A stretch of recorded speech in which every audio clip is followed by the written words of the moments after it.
Hello guys, for today's video guys, I'm cooking moose meatballs. Yan guys, ito yun guys.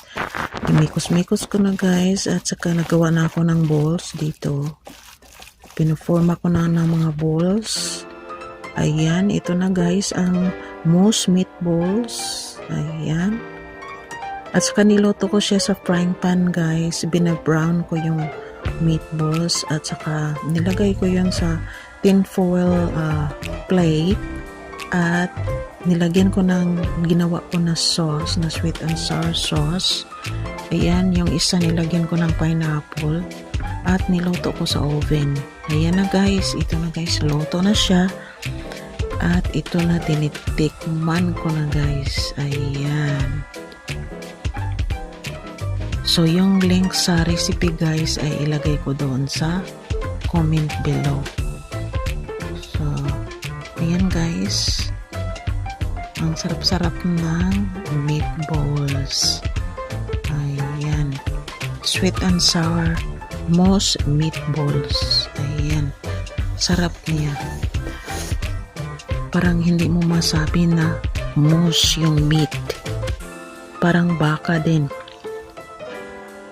Ang sarap-sarap niya. So, pwede rin ito gawin kung kahit anong meat at meat. Sweet and sour pork, beef, or chicken, or kahit anong ground meat. Ayan guys. Ayan. Ang sarap talaga niya guys.